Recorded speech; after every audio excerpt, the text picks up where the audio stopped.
কলা হ'বলগীয়া হয় পিছত লাভ কি হ'ব এইটো মই কোৱা কথা নহয় বেদে কোৱা কথা ভগৱানে কৈছে যে মোৰ কথা কৈ থকা সময়ত তুমি কথা নাপাতিবা মই আপোনালোকক কৈছোঁ একদম নীৰৱেৰে ভক্তিভাৱে ধূপ জ্বলাই চাকি জ্বলাই থৈ যাওক ঈশ্বৰে ভাল পাব কিন্তু কথা নাপাতিব কথা পাতিলে ঈশ্বৰে বেয়া পালে আপোনালোকে পাপ লৈ যাব লাগিব ধূপ জ্বলাই লাভ নহ'ব সেইকাৰণে কোনো কথা যাতে নাপাতে এই সময়তে কিমান ভাগ্যৰ মূৰত আজি আপোনালোকে ভাগৱত শুনিবলৈ পাইছে ভগৱত দৰ্শন কৰিবলৈ পাইছে আপোনালোকে ইয়ালৈ অহাৰ লগে লগে আমাৰ বেদে কি বুলি কৈছে যিবিলাক মানুহে কৃষ্ণ কথা শুনিবলৈ যায় নামঘৰৰ কাষত যিবোৰ মানুহ বাস কৰি থাকে ভাগ্য বলত যদি তেওঁলোকক দৰ্শন বা পৰ্শন হয় ইমানেই পুণ্য হয় গান অধুলেও হয় বুলি কৈছে বেদে কৈছে বৈষ্ণৱালয় সমীপ স্থান বিষ্ণু সেৱাৰ্থে গতান ছান্দালান পতিতান পৃষ্ঠা ন স্নান মাছৰে নামঘৰৰ কাষত বাস কৰা লোক হৰি কথা শুনিবলৈ যোৱা লোকক দৈৱ বশে যদি দৰ্শন বা পৰ্শন হয় ইমান পুণ্য হয় গান অধুলেও হয় আৰু তাৰপিছত যদি আমি আকৌ আহি ইয়াত যদি আকৌ ঈশ্বৰৰ কথাত বাধা দিওঁ তেতিয়াহ'লে উলটাটো হয় সেইকাৰণে আপোনালোকে নকৰিব আপোনালোকক নোকোৱাকৈ যদি মই কথা কৈ থাকোঁ মোৰ তাৰ কাৰণে ময়ো শ্বেয়াৰ হোল্ডাৰ হ'ব লাগিব আপোনালোকে কথা পতাৰ দুখে নোপোচোঁ কাৰণ মই নক'লে মানে ভগৱানে মোক বেয়া পাব তুমি কিয় নক'লা নোকোৱাৰ কাৰণে তেওঁলোকে কথা পাতি আছে গতিকে তাৰ কাৰণে তুমিও যায় সেইকাৰণে মই কৈছোঁ আপোনালোকে নামানিলে নিজৰ অপকাৰ হ'ব একদম মানে মনে মনে শুনি থাকক বহুত ভাল পায় মাক বাপেকে কোন ল'ৰা ছোৱালীক ভাল পায় বাৰু যি ল'ৰা ছোৱালীয়ে মাক বাপেকক শ্ৰদ্ধা কৰে ভক্তি কৰে মৰম কৰে আদৰ কৰে কথা শুনে শাসন মানে দিহা পৰামৰ্শ মতে চলে সেইটো সন্তানক সকলো মাক বাপেকে ভাল পায় কোনোবা যদি সন্তান হৈ মাক বাপেকক শ্ৰদ্ধা নকৰে ভক্তি নকৰে মৰম নকৰে আদৰ নকৰে কথা নুশুনে শাসন নামানে দিহা পৰামৰ্শ মতে নচলে সেইটো সন্তান যিমান ধুনীয়া নহওক যিমান শিক্ষিত নহওক সেইটো কেতিয়াও কোনো মাক বাপেকৰ মৰমৰ হ'ব নহয় এইটো যেনেকৈ বাস্তৱ সত্য আমি কাৰ সন্তান আমাৰ ভাগৱতে কৈছে যিজনৰ ত্ৰিপিটিত তুষ্ট সমুদেউ জানিবা সিজন পিতৃ এক কৃষ্ণ দেৱ আমাৰ সকলোৰে পিতৃ কৃষ্ণ তেওঁ যদি সন্তুষ্ট হৈ যায় সব দেৱতা সন্তুষ্ট হ'ব আমি তেওঁৰে সন্তান এতিয়া আমি দেউতাৰ কথা কৈ আছো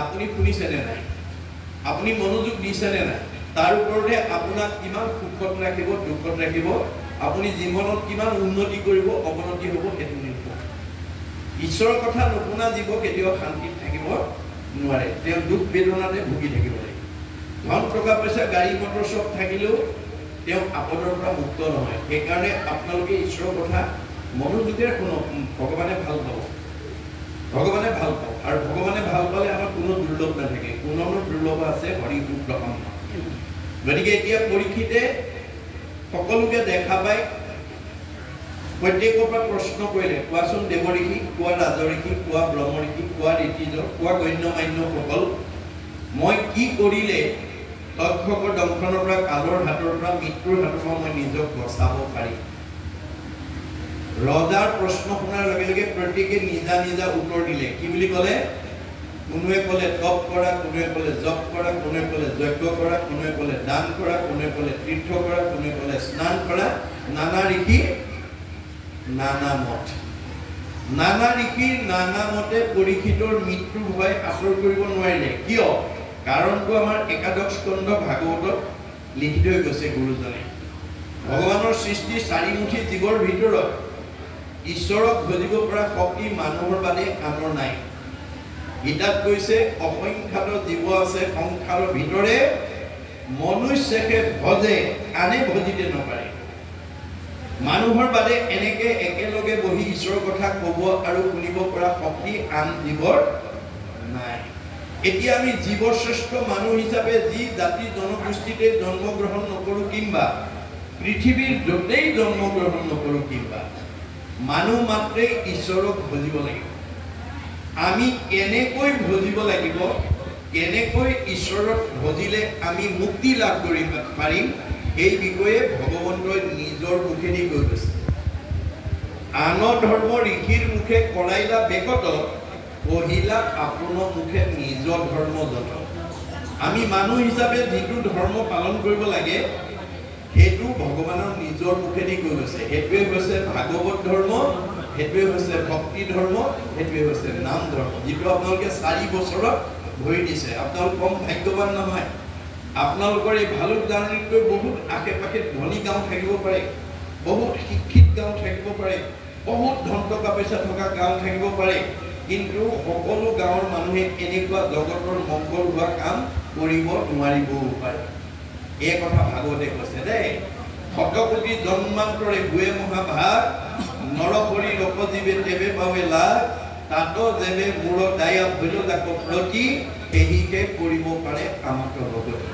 আপোনালোকৰ ভালুক জাৰ্ণি গাঁৱৰ ওপৰত ভগৱানৰ কৃপা কৰিছে কাৰণেহে আপোনালোকে একাধিক্ৰমে 4টা বছৰ ভাগৱত শুনিবলৈ সক্ষম হৈছে। ভগৱানৰ কৃপা নকৰা বহুত ধনী গাঁও থাকিব পাৰে, নোৱাৰে। আৰু আপোনালোকে ভাবিছে যে আমি পাতিমেই এনেকে 2 দিন বা এদিনীয়াকৈ। ভাৱেন লভতে সৰ্বম, মনত ৰাখিব, ভাৱেন লভতে সৰ্বম, ভাৱেন দেৱ দৰ্শনম, ভাৱেন লভতে পৰম জ্ঞানম, তস্মাৎ ভাৱ অৱলম্বনম। ভগৱান আমাৰ প্ৰত্যেকৰে হৃদয়তে আছে। কি কাৰণে আছে? সমস্ত ভূতৰে মই আছো হৃদয়ত। কি কাৰণে আছো? যাদৃশী ভাৱনা দৈস সিদ্ধি ভৱতি তাদৃশী। যোনে যেনেকৈ ভাবে তেওঁৰ মনৰ ভাৱনা তেনেকৈ পূৰণ কৰিবৰ কাৰণে মই হৃদয়ত আছো। কাৰোবাক ল'ৰা লাগিলে ল'ৰা দিম, ছোৱালী লাগিলে ছোৱালী দিম, কিন্তু কেনেকৈ বিচাৰিব লাগে ভাগৱতৰ নিয়মটো মই বান্ধি থৈ আছো। ভাগৱত নুশুনা বহুত কোৱালিফাইড মানুহ, বহুত জনা শুনা মানুহেও বাঞ্ছিত ফলৰ পৰা বঞ্চিত হৈ আছে। কোনোবা পৰিয়ালক লাগে ল'ৰা এটা, পাই ছোৱালী এটা, কাৰোবাক লাগে এজনী ছোৱালী, পাই ল'ৰা। গণ্ডগোল ক'ত লাগে? ৰহস্য ক'ত? এই ৰহস্য ভেদ কৰিবৰ কাৰণে ভাগৱত শুনিবলৈ আহিব লাগে। মনত ৰাখিব কথা। ৰহস্যক জানে যিটো লোক, সততে কীৰ্তন কৰে মোক, ধৰি দৃঢ় ব্ৰত কৰি যত্ন বিপৰীত। বহুত যত্ন কৰি শুনিব লাগিব, বহুত আগ্ৰহে শুনিব লাগিব। মূৰ সৰ্বোত্তম 2 পাৱে কৰে নমস্কাৰ ভক্তি ভাৱে, তাৰ মূৰ এৰা এৰি নাহি কদাচিত। যি মানুহে ঈশ্বৰৰ কথা শুনিব সেইজনক ভগৱানে মনৰ বাঞ্ছা পূৰণ কৰিব। এই নিয়মৰ সম্পৰ্কে মই পাছত আলোচনা কৰিম। মই আপোনালোকৰ দৃষ্টি আকৰ্ষণ কৰিছো যে ভাগৱত আমি কিয় শুনিব লাগে, কিয় পঢ়িব লাগে। গতিকে পৰীক্ষিতে নানা ঋষিৰ নানা মতত তেওঁ মৃত্যুৰ ভয় আঁতৰ নহল। অৱশেষত শুকদেৱে আহি প্ৰথম স্কন্ধৰ পৰা 12 স্কন্ধ ভাগৱত 7 দিন 7 ৰাতি নীৰৱ নিচ্ছিন্নভাৱে পৰীক্ষিতক শ্ৰৱণ কৰাৰ লগে লগে 12 স্কন্ধ ভাগৱত শুনাৰ লগে লগে পৰীক্ষিতৰ ব্ৰহ্ম জ্ঞান হৈ গ'ল। মই ইমান সময় মৰিম বুলি যিটো ভয় কৰি আছিলো তাৰ দেখোন মৃত্যুই নাই। অৰ্থাৎ আমাৰ জীৱৰ মৃত্যু নাই। মৃত্যু কাৰ আছে? দেহৰেহে ধৰ্ম জনম মৰণ। এই দেহটোৰহে জন্ম মৃত্যু আছে। জীৱৰ কি আছে? সংস্কাৰ আৰু গতি। আমাৰ গতিটো কেনেকুৱা? গীতাত কৈছে যেন জোকে তৃণ পাইলে এৰয় অপৰ, জীৱৰ দেহৰ জানা সেহি পতন্ত। আমাৰ দেহত থকা জীৱটো শ্ৰেণী যুগৰ লগত তুলনা কৰিছে। এটা শ্ৰেণী যুগে মুখৰ আগত আন এডাল বন নোপোৱালৈকে পিছৰডাল এৰি নিদিয়ে। আমাৰ দেহত থকা জীৱটোৱে আন এটা দেহ নোপোৱালৈকে এইটো দেহৰ পৰা ওলাই নাযায়। দ্বিতীয় এটা উপমা দিছে, যেন নৱ বস্ত্ৰক পুৰুষে পিন্ধে আগ, পুৰাতন বস্ত্ৰ পাছে পৰে কৰি ত্যাগ। আপুনি ফটা চোলা এটা পিন্ধি আছিলে, বজাৰৰ পৰা নতুন এটা অনাৰ লগে লগে পুৰণাটো পেলাই আমি যেনেকৈ নতুনটো পিন্ধো, আমাৰ দেহত থকা জীৱটোৱে এই পুৰণা দেহটো এৰি নতুন দেহলৈ যাব। জীৱৰ গতি আছে, হয় ওপৰলৈ যাব, নহয় তললৈ যাব। মনত ৰাখিব দেই, গতি মানে দুটা, হয় ওপৰলৈ আপগ্ৰেড, নহয় ডিগ্ৰেড। যি মানুহে ভাগৱত শুনিব কি সংস্কাৰ হ'ব। সংস্কাৰী জীৱই জীয়াই থাকোঁতে শান্তি পাব, মৰিলে সদ্গতি পাব। ভাগৱত নুশুনা মানুহ যিমান ধনৱন্ত বিদ্যাৱন্ত শ্ৰীমন্ত নহওক কিম্বা তেওঁ এই ধৰাধামত অহা যোৱা কৰি থাকিব লাগিব। এইটো বিজ্ঞানে স্বীকাৰ কৰিছে দেই। আমাৰ পৃথিৱীত যি বায়ুমণ্ডল আছে, ঘনত্বৰ ওপৰত নিৰ্ভৰ কৰি তাক 3টা স্তৰত ভাগ কৰি দেখুৱাইছে প্ৰধানকৈ টপস্ফিয়াৰ, টেট্ৰস্ফিয়াৰ, আইনোস্ফিয়াৰ। আইনোস্ফিয়াৰ মানে আটাইতকৈ ওপৰৰ স্তৰ, তাক বৈতৰণী নদী বুলি কোৱা হৈছে। ভাগৱত শুনা জীৱ ইমান নিৰ্মল হৈ যাব, প্ৰয়াণৰ সময়ত ৰকেটৰ দৰে 3টা লেয়াৰ ভেদ কৰি 14 ব্ৰহ্মাণ্ডৰ ওপৰত ভগৱানে শুদ্ধ জীৱ ভকতৰ কাৰণে নিৰ্মাণ কৰি থকা বৈকুণ্ঠত প্ৰস্থান কৰিব আৰু ঘূৰি আহিব নালাগে। ভাগৱত নুশুনা মানুহ যিমান ধনৱন্ত, বিদ্যাৱন্ত, শ্ৰীমন্ত নহওক, এই 3টা লেয়াৰৰ ভিতৰত অহা যোৱা কৰি থাকিব লাগিব। পুনৰপি জনম, পুনৰপি মৰণম, পুনৰপি জনম, পুনৰপি। আপুনি দামী কাপোৰ পিন্ধিছো বুলি মলি নপৰাকৈ নাথাকে। দামী কাপোৰ পিন্ধিলেও মলি পৰিব, কম দামী কাপোৰ পিন্ধিলেও মলি পৰিব। কিন্তু দামী কাপোৰ পিন্ধিছো বুলি যদি আপুনি চাবোন চাৰ্ফ ব্যৱহাৰ নকৰে, আপোনাৰ দামী কাপোৰখনৰ পৰা মলি নিজে আঁতৰ নহয়। মই ভালুকজাৰণী গাঁৱৰ ভিতৰত মোতকৈ ধনৱন্ত, বিদ্যাৱন্ত, সম্পদশালী লোক, মোতকৈ জ্ঞানী আৰু বুদ্ধিমন্ত মানুহ আৰু দ্বিতীয় নাই। এই বুলি ভাবি যদি কোনোবাই এই দুদিনীয়া ভাগৱত শুনিবলৈ নাহে, সেইটো জীৱ কেতিয়াও সংস্কাৰ হ'ব নোৱাৰে। ধন, টকা পইচা, গাড়ী মটৰ, পকা ঘৰ দুৱাৰে আপোনাৰ এই শৰীৰটো বেমাৰ নোহোৱাকৈ ৰাখিব। মোৰ 10টা পকা ঘৰ আছে, 10খন গাড়ী কিনিছো, 10 পুৰা মাটি আছে, মোৰ শৰীৰত বেমাৰ নহ'ব, হ'ব নেকি? নহ'ব। ধন, টকা পইচা, গাড়ী মটৰ, পকা ঘৰ দুৱাৰে আমাৰ শৰীৰটো সুস্থ কৰি ৰাখিব নোৱাৰে। মনটো আনন্দত ৰাখিব নোৱাৰে। সব থাকিলেও অমংগল আহিব বুলি ভাগৱতে কৈছে। সুমংগলে অমংগল জানা কৃষ্ণ বিনে। কৃষ্ণ কথা নুশুনা মানুহ যিমান ধন ধান, টকা পইচা, গাড়ী মটৰ, পকা ঘৰ দুৱাৰ মাজতে নাথাকক, কিবা এটাৰ পিছত এটা কৈ ওৱান আফটাৰ আনাদাৰ, আজি বোলে ইটো, কালি বোলে ইটো, কালি বোলে ইটো, ইটোৰ পিছত ইটো আপদে আমাক এৰা নিদিব। মনত ৰাখিব কথা। ঈশ্বৰৰ কথা নুশুনা মানুহ আপদৰ পৰা মুক্ত হ'ব নোৱাৰে। ভাগৱতে কৈছে দেই, আমি ভাগৱত শুনিবলৈ কিয় আহিব লাগে? নিয়মবোৰ জানিবৰ কাৰণে। ইয়াত কেৱল জীৱনশৈলীৰ নিয়মবিলাকৰ কথা কৈ আছে। এই বিষয়ে মই অলপ পাছত আলোচনা কৰিম।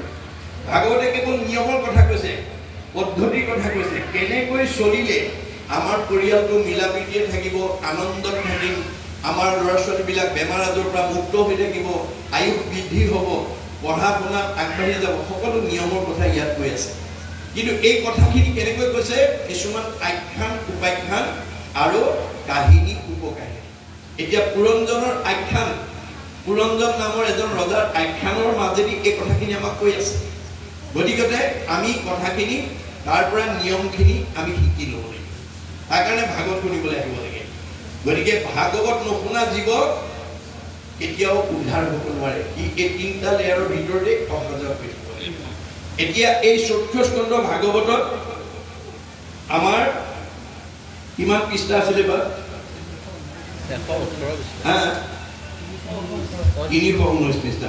সেইটো গতিকে এই 319 পৃষ্ঠাত জৰাৰ বৰ্ণনা এই নামাকৰণৰে সৈতে আমাক কি শিক্ষা দিব গৈছে ভাগৱতে, মই তাৰ ওপৰত আলোচনা কৰিম।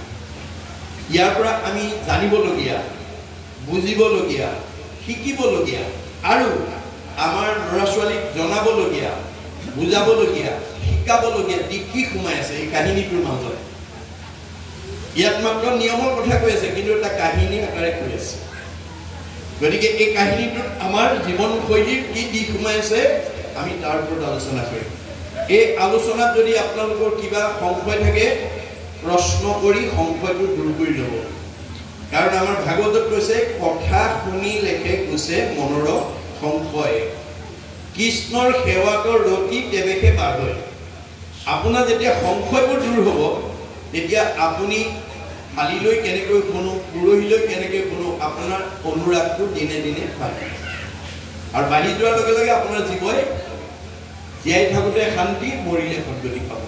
গতিকে আমি দৈনন্দিন জীৱনত আপোনালোকে যদি এই এতিয়া 4ৰ্থ স্কন্ধ পাইছেহি, আপোনালোকে যদি এই নামঘৰত যদি দ্বাদশ স্কন্ধ ভাগৱত এনেকুৱা পৰিকল্পনাৰে আপোনালোকক ভাগৱত পাতক যে আমি 25 বছৰত ভৰি দিলে জাক জমকতাৰে ৰূপালী জয়ন্তী পাতিম, 50 বছৰত ভৰি দিলে আমি সোণালী জয়ন্তী পাতিম, 60 বছৰত ভৰি দিলে আমি হীৰক জয়ন্তী পাতিম 75 বছৰত ভৰি দিলে আমি মহাৰজত জয়ন্তী পাতিম আৰু 100 বছৰত ভৰি দিলে আমি শতবাৰ্ষিকী পাতিম এই পৰিকল্পনাৰে যদি এই ভালুকজাৰণী নামঘৰত যদি ভাগৱত অনুষ্ঠিত কৰি প্ৰথম স্কন্ধৰ পৰা দ্বাদশ স্কন্ধ ভাগৱতলৈকে যদি এই নামঘৰত যদি মানে শ্ৰৱণ কীৰ্তন হৈ থাকে এইখন গাঁৱলৈ অনাগত দিনত বৃদ্ধ পিতৃ মাতৃক বৃদ্ধাশ্ৰমলৈ খেদি পঠোৱা জীৱ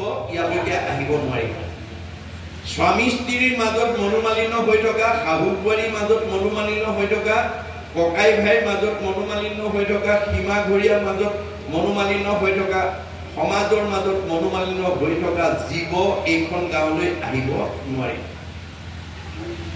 পোহৰৰ ওচৰলৈ যেনেকৈ আন্ধাৰ আহিব নোৱাৰাটো বিজ্ঞানসন্মত বাস্তৱ সত্য যিখন গাঁৱত ভক্তি ভাগৱতৰ ভক্তি ভক্তি মানে পোহৰ ভাগৱতৰ ভক্তি চলি থাকিব সেইখন গাঁও সেইখন ঘৰত আপোনালোকে প্ৰত্যেকখন ঘৰতে এই অনুষ্ঠান পাতিব পাৰে তাত কোনো বাধা নাই দেই প্ৰতিখন গৃহস্থীতে আপোনালোকৰ পাতিব পাৰে যে আমি প্ৰত্যেকখন গৃহস্থী মানুহে যদি পৰিকল্পনা কৰিলে যে মই জীয়াই থকালৈকে এই ভাগৱতৰ প্ৰথম স্কন্ধৰ পৰা দ্বাদশ স্কন্ধ শেষ নোহোৱা পৰ্যন্ত মই পাতিয়ে থাকিম তেতিয়া সেইখন ঘৰলৈ সেইটো পৰিয়াললৈ সেইটো বংশলৈও কোনো বেয়া জীৱ আহিব নোৱাৰিব পোহৰৰ ওচৰলৈ আন্ধাৰ আহিব নোৱাৰাৰ দৰে ভাগৱতৰ ভক্তি য'ত প্ৰচাৰ হৈ থাকিব তালৈ বেয়া জীৱ আহিব নোৱাৰে সেইকাৰণে আমাৰ প্ৰত্যেকটো নামঘৰতে আমি এই অনুষ্ঠান অনুষ্ঠিত কৰিব লাগে কিন্তু চবেই কিয় নোৱাৰে ভগৱানৰ কৃপা নকৰিলে নোৱাৰে আৰু নাভাবিলে নোৱাৰে আপোনালোকে ধন টকা পইচা ঘটিব পাৰিব কিন্তু ধন টকা পইচাই আপোনাৰ এদিন জীৱনলৈ মৃত্যু লৈ আহিব পাৰে যদি আপুনি ধন টকা পইচা ব্যৱহাৰ কৰিব নাজানে শুনা ধনঞ্জয় ধন নহলে কাৰ্য নিশিজয় মই ধন তোমাক কিয় দিছো ভাল কাম কৰিবৰ কাৰণে আৰু জীৱনৰ নিৰাপত্তাৰ কাৰণে মই দিয়া ধন থাকি যদি তুমি চুৰ ডকাইতৰ বলি হ'ব লগা হয় উগ্ৰপন্থীৰ বলি হ'ব লগা হয় ধন উপাৰ্জনৰ সাৰ্থকতা ক'ত অৰ্থ আৰ্জি 12 কিঞ্চিত একো নাহি ফল যদি নভজয় হৰি চৰণ কম আপোনালোকৰ গাঁৱৰ দৰে যদি আমাৰ প্ৰত্যেকখন গাঁৱৰ মানুহে যদি ধন উপাৰ্জন কৰি যদি এনেকুৱা ঈশ্বৰ কৰ্ম কৰিব নোৱাৰে সেই ধনৰ কোনো মূল্য নাই কিয় দুখ কৰি ধন ধান আৰ্জাদত মানে কৃষ্ণে এৰে যদি তাকো খাই দিয়ে আপুনি ব্যৱসায় বাণিজ্য কৰি চাকৰি কৰি বিভিন্ন প্ৰকাৰে ধন উপাৰ্জন কৰি পাছবুকত ফিক্সড ডিপজিট কৰি থব পাৰিব বহুত লাখ টকা কিন্তু যিদিনাখন আমাৰ দেহৰ পৰা কৃষ্ণ ওলাই গুচি যাব আত্মা ওলাই যাব মোৰ ফিক্সড ডিপজিটৰ ধনখিনি মই ভোগ কৰিবলৈ নাপাওঁ কোনে কৰিব নহিনীয়ে সেইকাৰণে গুৰুজনে আমাক কৈছে নিজ হস্তে আৰ্জি যদি উপযোগনা কিছু ব্যয় কৰি হৰিৰ সেৱা জীয়াই থাকোঁতে তুমি এই দুখন হাতেৰে যি উপাৰ্জন কৰিছা তাৰ কিবা এটা অংশ মোৰ কামত দিন খুচিকে পবিত্ৰ অন্তৰে ব্যৱহাৰ কৰিবা যিবা কিছু আছে ধন তেজাত আৰু মোহমন কিছু ব্যয় কৰা হৰি অৰ্থে ভগৱানে যি দিছে তাতে মোহগ্ৰস্ত হৈ নাথাকিব তাৰ কিবা এটা অংশ আমি ঈশ্বৰৰ সেৱাত ব্যৱহাৰ কৰিব লাগিব তেতিয়া কি হ'ব তেবে সেই ভগতি বাঢ়ে মাধৱত প্ৰেম চৰে তেবে ধন নাযায় তাৰ ব্যৰ্থে আপোনালোকে দুদিনীয়া কাৰ্য সম্পন্ন কৰিবৰ কাৰণে খাদ্য অনুসৰি বহুতে ইয়ালৈ দান বৰঙণি দিছে কোনোবাই 1000 কোনোবাই 2000 কোনোবাই 3000 কোনোবাই 500 কোনোবাই 200 কোনোবাই চাহ তামোল দিছে কোনোবাই অন্ন দিছে ইত্যাদি ইত্যাদি দেখাত খৰচ হৈছে আচলতে জমা হৈছে এক গুণ লগাইলে অনন্ত গুণ হয় নাজানি মুগুদ কবে ধন খাঞ্চিত হয় ভগৱানে কৈছে মোৰ কামত এগুণ লগালে মই তোমাক অনন্ত গুণ দিম মই ভগতৰ ধাৰ নাখাওঁ এই কথা নাজানি কিছুমানে এনেকুৱা ভাল কামলৈ অনুদান দিবলৈ টান পায় ফলত কি হয় শাকত নেখাই লোন পিটিকাত যায় 3 গুণ যি মানুহে সৎ কামত খৰচ নকৰে তাৰ বেয়া কামত বহুত টকা খৰচ কৰাই দিয়ে আমাৰ ভাগৱতত কৈছে ধন খাঞ্চি যিটো বিষ্ণু বৈষ্ণৱক নেদৈ গৃহাগত হলে তাক নাই বুলি খেদৈ মাধৱৰ নাম লৈ বৈষ্ণৱা বোলাই হেনয় জনক দণ্ড দিয়ন্ত মাধৱ আপোনালোকৰ আদৰণি সমিতিয়ে জানিব কোনে কোনে ঘূৰাই পঠিয়াইছে পইচা নিদিয়াকে নাই ভগৱানে কৈছে মই দিয়া ধন থাকি যদি মোৰ কামলৈ যদি তুমি ধন আগ নবঢ়োৱা, তুমি বৈষ্ণৱেই হোৱা বা অবৈষ্ণৱেই হোৱা, তোমাক মই দণ্ড দিম, শাস্তি দিম। কেনেকৈ? নহি চোৰে নেহি নহি অগ্নিয়ে দহয়। তোমাৰ ধনটো হয় চোৰ ডকাইত উগ্ৰপন্থী দ্বাৰা নিম, নহয় জুয়ে পুৰিব, নহয় আকস্মিক দুৰ্ঘটনা বেমাৰ আজাৰ হৈ ডাক্তৰে খাব, নহয় কাজিয়া পেচাল লাগি কেছ মামলা লাগি পুলিচে খাব। সিমানতো মই ৰেহাই নিদিওঁ। হা ধন পুলি পাছে কান্দে ৰাব বান্ধি, ঘৰে ঘৰে ভিক্ষা মাগে কৃষ্ণ কৃষ্ণ বুলি। ভালুকজাৰণী গাঁৱৰ কোনোবা ধনী মানুহ হৈ যদি ভাল কামত যদি পইচা খৰচ নকৰে, তেওঁক পিছৰ জন্মত ভিক্ষাৰী কৰি পঠিয়াই দিব। এয়া ভগৱানে নিজে কোৱা কথা, মনত ৰাখিব কথা। গতিকে আপোনালোকে জীয়াই থাকোঁতেই এনেকুৱা সৎ কামলৈ দিল খুচিকে দিব দেই। এগুণ লগালে অনন্ত গুণ দিয়ে। ভগৱন্তই কৈছে মই ভকতৰ ধাৰ নাখাওঁ। তাৰ উদাহৰণ দ্ৰৌপদীৰ ক্ষেত্ৰত দেখুৱাই থৈ গৈছে। আপোনালোকে জানে ভগৱানৰ 16,108 গৰাকী ভাৰ্যা, তাৰ ভিতৰত 8 গৰাকী চবতকৈ বেছি ধুনীয়া, যাক অষ্টমহিষী বুলি কোৱা হয়। কৃষ্ণই বাকী সকলোতকৈ অষ্টমহিষীক বেছি ভাল পায়, তেওঁলোকতকৈ আকৌ দ্ৰৌপদীক বেছি ভাল পায়। এই কথাটো 8 গৰাকীয়ে জানি মনতে খুব কৃষ্ণৰ ওপৰত যে আমি ইমান ধুনীয়া ধুনীয়া 8 গৰাকী থাকোঁতে তেওঁ আকৌ দ্ৰৌপদীকো ভাল পায়। কিন্তু কৃষ্ণ সকলোৰে হৃদয়তে আছে। কোনে কি ভাবে চব জানে। তেওঁ জানিলে মই কিয় দ্ৰৌপদীক ভাল পাওঁ, এই কথাটো যদি বাস্তৱ উদাহৰণৰ দ্বাৰা এওঁলোকক দেখুৱাব নোৱাৰোঁ, অনাগত দিনত এওঁলোকে এই কথাটো লৈ মোৰ ওপৰত ক্ষোভ কৰিব, জেদ কৰিব, আক্ৰোশ কৰিব। গতিকে 8 গৰাকীৰ মনত সংস্কাৰ আনি দিবৰ কাৰণে তেওঁ তাৎক্ষণিকভাৱে এটা কৰ্মসূচী লৈ অষ্ট পৰিচালনা কৰি আছে আৰু দ্ৰৌপদীক আমন্ত্ৰণ জনাইছে। অষ্ট পৰিচালনা কৰি থাকোঁতে হঠাৎ অস্ত্ৰ লাগি আঙুলি কাটি তেজ ওলাবলৈ ধৰিলে। কৃষ্ণৰ আঙুলিৰ পৰা তেজ ওলোৱা দেখি 8 গৰাকীয়ে ফটা কাপোৰ বিচাৰি ভিতৰত সোমালে। সেই মুহূৰ্ততে দ্ৰৌপদী আহি তেওঁৰ সন্মুখত উপস্থিত হ'ল আৰু কৃষ্ণৰ আঙুলিৰ তেজ ওলোৱা দেখি তেওঁ অকণো অপেক্ষা নকৰি পিন্ধি যোৱা শাৰীখনৰ আঁচল এটা ফালি তৎক্ষণাৎ কৃষ্ণৰ আঙুলি বান্ধি তেজ ৰাখি দিলে। বাকী 8 গৰাকীয়ে ফটা কাপোৰ লৈ আহি দেখে দ্ৰৌপদীয়ে আঙুলি বান্ধিলে। ভালেতো তেওঁক ভাল পায়।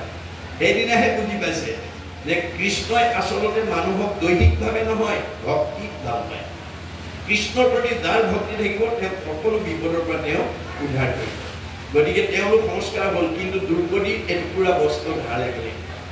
এটুকুৰা বস্ত্ৰৰ ধাৰ অনন্ত বস্ত্ৰৰূপে পৰিশোধ কৰি দ্ৰৌপদীক উদ্ধাৰ কৰিছে। কোনদিনা? ৰজস্বলা অৱস্থাত যিদিনা দুঃশাসনে দ্ৰৌপদীক বস্ত্ৰহৰণ কৰিছিল, বস্ত্ৰৰ ধাৰ বস্ত্ৰৰে পৰিশোধ কৰি দ্ৰৌপদীক উদ্ধাৰ কৰিছে। দ্ৰৌপদীক যদি দিয়ে আমাক নিদিব কিয়? সেইকাৰণে দাৰ্শনিক পণ্ডিতে কৈছে to become faithful to your lamp, lamp will be faithful to you. আপুনি মাটিডৰাক বিশ্বাস কৰি খেতি কৰক, মাটিডৰাই আপোনাৰ বিশ্বাস ভংগ নকৰে।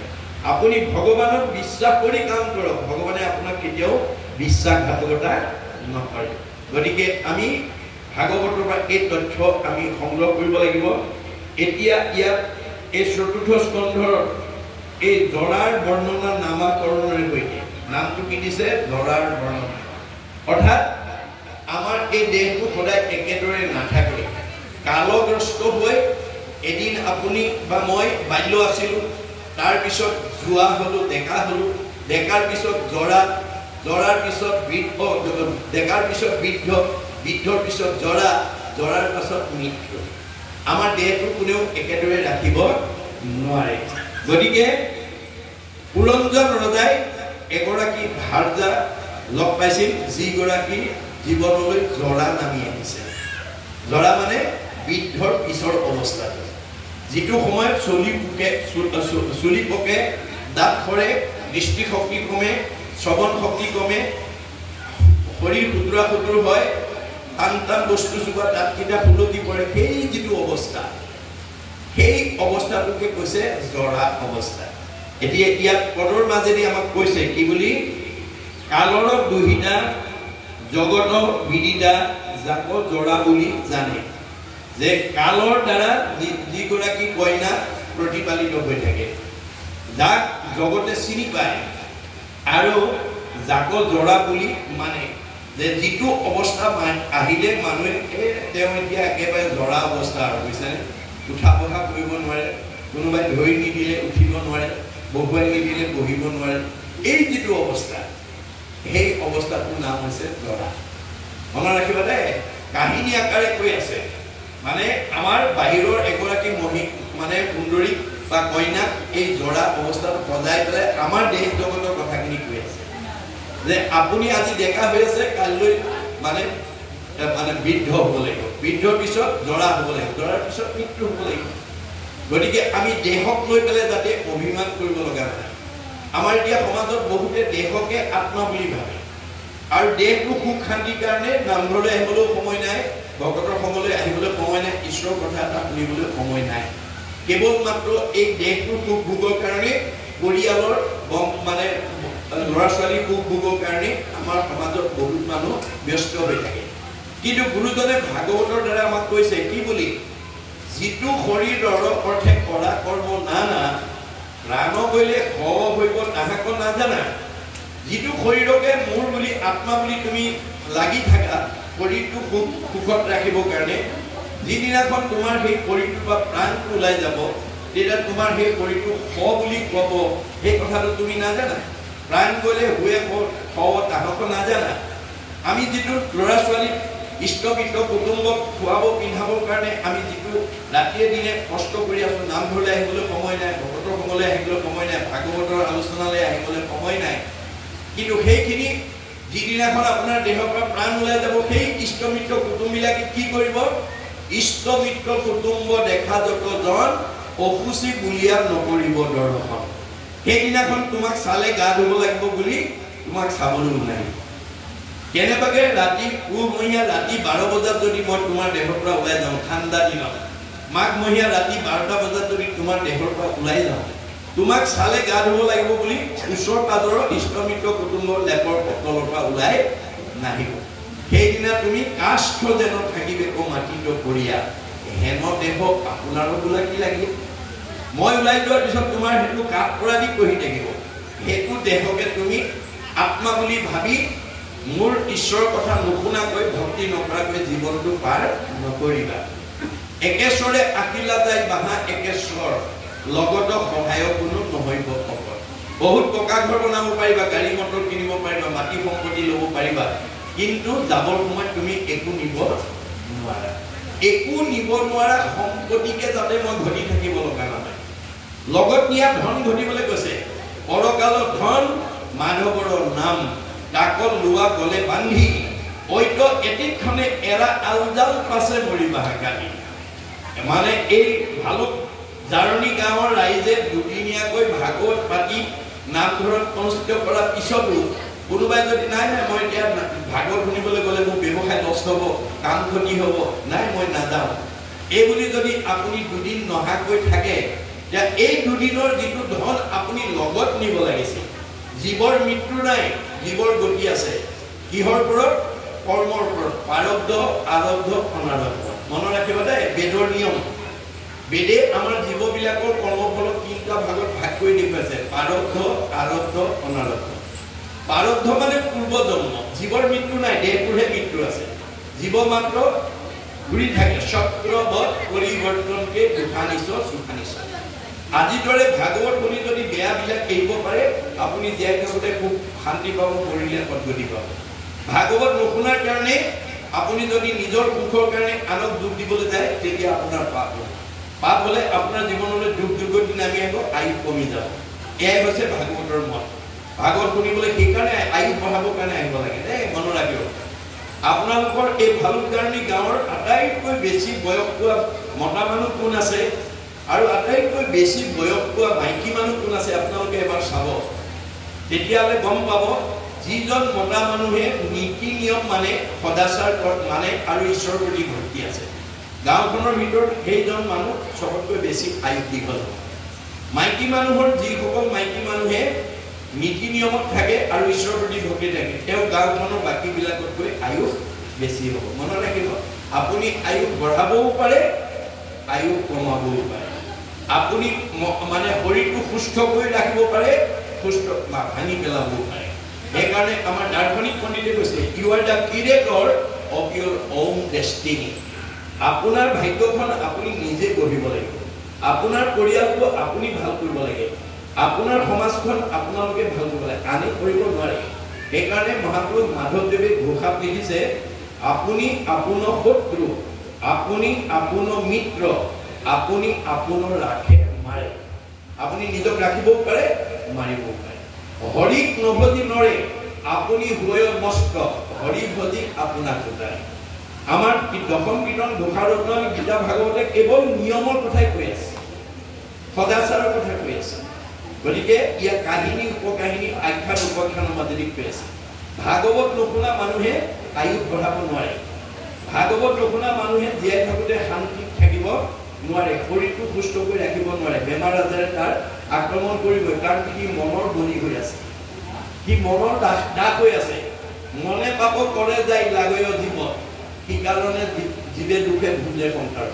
আজি আমাৰ বহুত উঠি অহা প্ৰজন্মই মনক সংযম কৰিব নোৱাৰাৰ কাৰণে সদাচাৰ কৰিব নোৱাৰাৰ কাৰণে নাখাবলগীয়া খাইছে নকৰিবলগীয়া কাম কৰিছে নাযাবলগীয়া ঠাইলৈ গৈছে যাৰ কাৰণে শৰীৰটোত মানে বেমাৰ ভুগিব লগা হৈছে কিমান 84 নৰক মানে দুখ কষ্ট কোনে ভুগিব এই দেহটোৱে ভুগিব পাপটো কোনে কৰে মনে ভাল বেয়া মনে কৰিব গতিকে মনে বেয়া কাম কৰা ফলটো দেহে ভুগিব কিমান 84 নৰক কেতিয়া জীয়াই থাকোঁতে কেনেকৈ আপোনাৰ অৰ্শ গুল্ম পিত্ত কেঁচুমুৰীয়াৰ দৰে আপোনাৰ এই কথাটো আপোনালোকে প্ৰমাণ কৰি চাব কালিলৈ ঘৰত গৈ নিজৰ হাতেৰে নিজৰ শৰীৰটো জুখিব আমাৰ নিজৰ হাতেৰে নিজৰ শৰীৰটো জুখিলে 3.5 হাত হয় নিজৰ হাতেৰে এহাতত 24 আঙুল গৈ থাকে 3 হাতত 72 আঙুল এবেগেটত 12 আঙুল 72 12 84 আঙুল এই 84 আঙুল দেহতে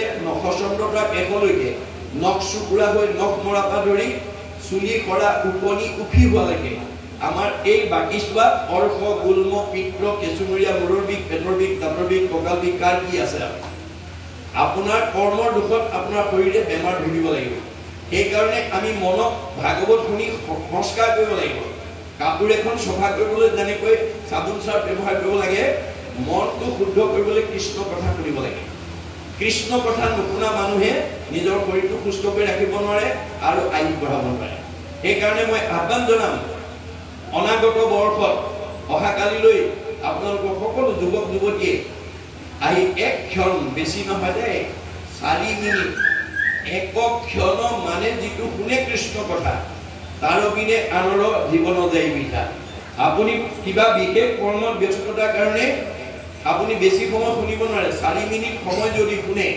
প্ৰত্যেক দিনাই যদি ভগৱন্তৰ গুণনাম 4 মিনিট সময় আমি ল'ৰা ছোৱালীক গাবলৈ ক'বলৈ আমি নিজে গাবলৈ ক'বলৈ যদি আমি অভ্যাস কৰোঁ মনত ৰাখিব তেতিয়াহ'লে কি হ'ব আমাৰ বিশ্ববিখ্যাত নাট্যকাৰ শেক্সপিয়াৰে কৈছে কি বুলি mind can be purified by the music body can be purified by the exercise both body and mind can be purified by the dance যে আমি যি মানুহে বৰগীত গাব লোকগীত গাব দিহানাম গাব আৰু কীৰ্তন ঘোষা ভাগৱত পঢ়িব তেওঁলোকৰ মগজটো শুদ্ধ হৈ থাকিব আৰু যি মানুহে হাত চাপৰি গায় ভগতৰ লগত নাম গাব বাৱৈ হাতত লাগি যিটো কৰিয়া কীৰ্তন মূল প্ৰেম ভাৱত যাৰ আকুল ভৈল মন মাটিত লুটাৰি পৰে যিটো মহাশয় সত্যে সত্যে গৈলু সখী তাহাঁতে বিক্ৰয় আমি ভগতৰ লগত বহি হাত তালি মাৰি যদি নাম গাওঁ আমাৰ শৰীৰটো শুদ্ধ নহ'ব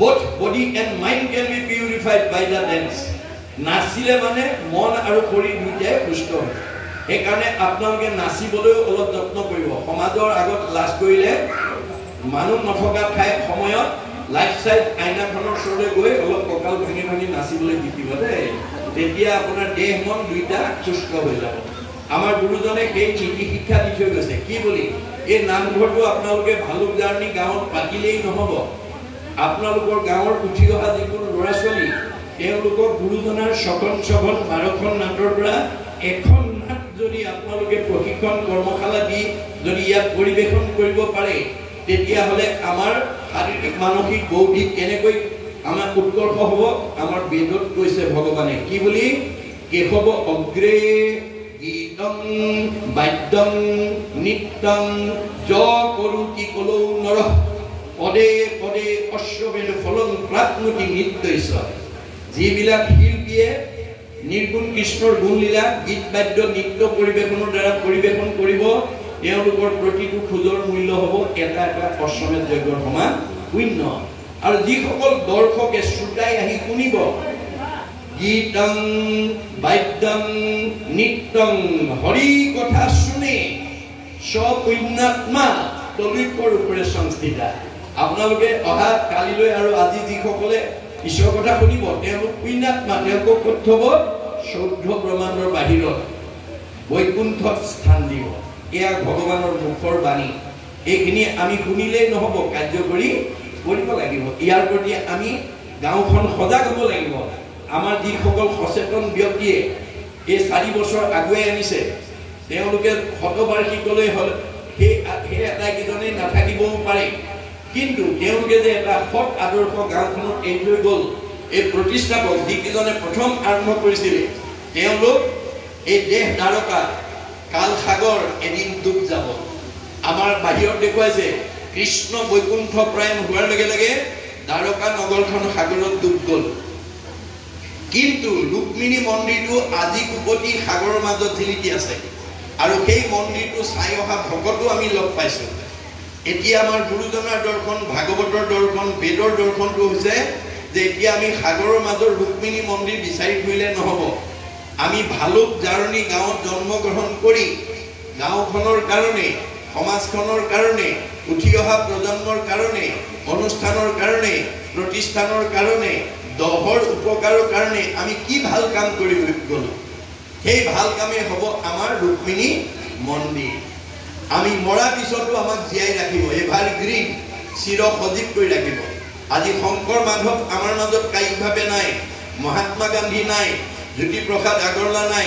বিষ্ণু ৰাভা নাই সুধাকণ্ঠ ভূপেন হাজৰিকা নাই কিন্তু তেওঁলোকে সমাজৰ কাৰণে দহৰ কাৰণে যি অৱদান দি থৈ গ'ল সেই অৱদানে আজি তেওঁলোকক চিৰ সজীৱ কৰি ৰাখে আজি মৰিও তেওঁলোকে অমৰ হৈ আছে গতিকে মই ভালুক জাৰ্ণী গাঁৱত যাক ঈশ্বৰে আপোনালোকক এইখন গাঁৱত জন্ম দিছে গতিকে আপোনালোকে মনতে ভাবিব যে মই ধনী মানুহজনে ভাবিব যে মই এটা লাইব্ৰেৰী বনাই নামঘৰৰ কাষতে আমাৰ দুখীয়া ল'ৰা ছোৱালীবিলাকে অধ্যয়ন কৰি যাতে জ্ঞানৰ পৰিসৰ বঢ়াই পেলাই যাতে এই গাঁওখনলৈ ভৱিষ্যতে গৌৰৱ কঢ়িয়াই দিব পাৰে এটা লাইব্ৰেৰী মই নিজেই বনাই দিম এই বুলি যদি গাঁওখনৰ ধনী মানুহে এটা লাইব্ৰেৰী যদি নিজৰ খৰচত বনাই দিয়ে তেওঁ এই দেশ দ্বাৰকা কাল সাগৰত এদিন গুচি যাব কিন্তু তেওঁ দি থৈ যোৱা আদৰ্শই তেওঁক চিৰ সজীৱ কৰি ৰাখিব নামঘৰৰ কাৰণে কোনোবাই যদি মাটি দান দিয়ে কোনোবাই যদি কুঁৱা দামকল এটা বহাই পেলাই সমাজক আগবঢ়াই দিয়ে ইত্যাদি ইত্যাদি এইটোৱে আমাক কি কৰিব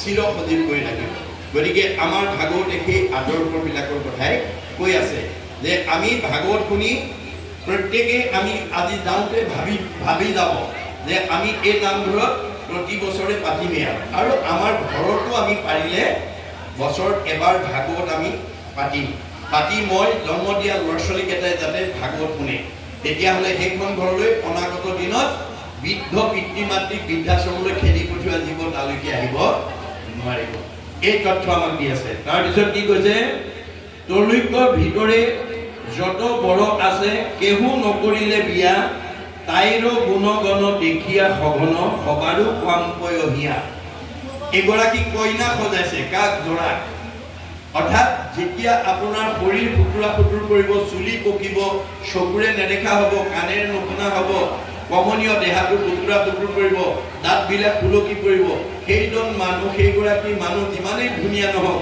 কোনোবাই জানো বিয়া পাতিব নাপাতে বুজি পাইছেনে গতিকে এইটো হোৱা এজনী ধুনীয়া মানুহ যদি এইটো অৱস্থালৈ যায় তাইকো কোনেও বিয়া নাপাতে গতিকে এনেকুৱাকৈ সজাই পেলাই আমাক দেখুৱাই আছে যে আমাৰ শৰীৰলৈ এদিন সেই জোৰা কইনাগৰাকী গুচি আহিব আপুনি বিচাৰিব নালাগে নিজে আহিব কালে লৈ আহিব আপোনাৰ 60 বছৰৰ পিছত কিচকিচীয়া চুলিকেইডাল লাহে লাহে মৰাপাতৰ দৰে বগা হ'ব বহুত দূৰলৈকে দেখা চকুযোৰে দৃষ্টিশক্তি কমিব ৰিং মাৰিলে শুনা কাণখনে বহুত চিঞৰি থাকিলেও নুশুনা হ'ব টান টান বস্তু চুবোৱা দাঁতকেইটা লাহে লাহে খুলকি পৰিব কমনীয় দেহাটো ফুটুৰা ফুটুৰ কৰিব যাওঁ বুলিলে যাওঁ খাওঁ বুলিলে খাওঁ বোলা দেহাটো মানে মুখৰ আগত কোনোবাই নিদিলে নোপোৱা অৱস্থা হ'ব গতিকে সেই অৱস্থাটো কোনো মানুহে কামনা নকৰে। সেই কথাটো কৈছে যে তাইৰ গুণ গণ দেখিয়া সঘনে সবাৰো কাম কৰি হইয়া, এনেকুৱা যাতে মোৰ জীৱনলৈ নামি নাহক সকলোৱে সেই বুলিহে ঈশ্বৰক প্ৰাৰ্থনা কৰিব। যাৰ শৰীৰত স্বামী বুলি তাই হুয়া প্ৰৱেশ, তাৰ দাঢ়ি গোফ সকলে পকয় শুক্ল বৰ্ণ হুৱে কিলেশ। যে জৰা নামৰ কন্যাগৰাকী যেতিয়া আমাৰ দেহলৈ নামি আহিব, সেইদিনা আপোনাৰ পিছপিছিয়া চুলিকেইডাল নিজেই পকি যাব। বহুত দূৰলৈ দেখা চকুযোৰ দৃষ্টিশক্তি কমি আহিব, শ্ৰৱণ শক্তি কমি আহিব, দাঁত খুলকি পৰিব, কমনীয় দেহাটো খুতুৰা খুতুৰ কৰিব। এইটো কালৰ এটা অৱস্থাৰ কথা বৰ্ণনা কৰিছে দেই, যে যেনেকৈ আমাৰ কালে আমাৰ জীৱনলৈ এই জৰা নামৰ কন্যাগৰাকী আপোনা আপুনি নমাই আনিব। দুই চকু গয়া কুটৰে লুকাই খুতুৰা খুতুৰি চাল, লাখুটিৰ ভিৰ বিয়া কাঢ়ে পাও, কপাটো লাগিল গাঁও। গতিকে গাঁও মানে সোমাই যাব, ছাল খুতুৰা খুতুৰ কৰিব, দৃষ্টিশক্তি কমিব আৰু লাঠি লৈ পেলাই আমি আগবাঢ়ি যাব লাগিব। এইটো এটা আমাৰ দিনলৈ নামি আহিব, জীৱনলৈ। খাইলেও সকালে জীৰ্ণ নলভ হয়, খাইবাকো নোৱাৰে আদি। যেতিয়া আপুনি জৰা অৱস্থাই যেতিয়া আপোনাৰ দেহাত আহি পৰিব, তেতিয়া আপোনাৰ খালেও জীৰ্ণ নোযোৱা হ'ব, খাবলৈ বৰ ইচ্ছা প্ৰকাশ নকৰিব। অল্প মাত্ৰ খাইলে হুৱয় বহুত, খাকয় ধুমুটি পাতি। অকণমান খাই পেলাই মানে তললৈ মূৰ কৰি বহি থাকিব। এইটো হ'ল জৰা অৱস্থা এটা আমাৰ দেহলৈ নামি অহা এগৰাকী কন্যা ৰূপে আমাক দেখুৱাই আছে। লোভত যেমন খাওঁ খাওঁ কৰে, মুখে খাইবে নপাৰে। বস্তু দেখিলে খাওঁ খাওঁ লাগে, কিন্তু মুখেৰে খাব নোৱাৰে। যেতিয়া আপোনাৰ জৰা হৈ যাব, তেতিয়া বস্তু আপেল আঙুৰ দেখিব, কিন্তু খাবলৈ নোৱাৰিব। খাওঁ খাওঁ লাগিব, কিন্তু খাব নোৱাৰিব। এতেক লক্ষণ কন্যাৰ দেখিয়া কেহ বিহা নকৰে। গতিকে সেই অৱস্থাটো কোনো মানুহে কামনা নকৰে। অৰ্থাৎ সেইগৰাকী এগৰাকী কন্যা ৰূপে দেখুৱাইছে। যিগৰাকী কন্যাৰ অৱস্থা তেনেকুৱা হয়, তেনেকুৱা কন্যা এগৰাকী কোনেও বিয়া কৰাব নোখোজে। তিনি লোকত ঘূৰি বৰ নপাইলে জৰাৰ কটেক ভাৱ, যে তেওঁ তিনি লোকত ঘূৰি পেলাই কোনো বৰ তেওঁ বিচাৰি পোৱা নাই। ব্ৰহ্মলোক হন্তে ইঠাই আসন্তে মোক পথে পাইল লাগিব। এই ধৰণে তেওঁ ব্ৰহ্মলোকৰ পৰা নামি আহোঁতে মোক লগ পালে। কোনে? পুৰঞ্জন ৰজাক লগ পালে। পুৰঞ্জন ৰজাক সেই কন্যাগৰাকীক লগ পালে। অবাল্য পৰ্যন্ত ব্ৰহ্মচৰ্য কৰোঁ, তাকো মনে আছে জানি। যে মই সৰু কালৰ পৰাই যে ব্ৰহ্মচৰ্য ৰক্ষা কৰি আছো, এই কথাটো তেওঁ জানে। মোৰ ৰূপ দেখি কামে মোহ ভূঞা বুলিলে মোক বাণী। মোৰ ৰূপ যৌৱনত তেওঁ সন্তুষ্ট হৈ মোক ক'লে, শুনা মুনিবৰ মুহুৰ উত্তৰ, তোমাকে বৰিলো স্বামী। হেৰা, তোমাকে মই স্বামী বৰণ কৰিলো। ই তিনি ভুৱনে তোমাৰ সদৃশ বৰ নেদেখিলো আমি। এই তিনি কালত স্বৰ্গ মধ্য পাতালত তোমাৰ নিচিনা বৰ মই বিচাৰি নাপালো। তাইৰ বাণী শুনি মই বুলিলো, শুনা কৰি বৰ নাই। মই সেই কথা শুনি পেলাই তেওঁক মই ক'লো, কি বুলি?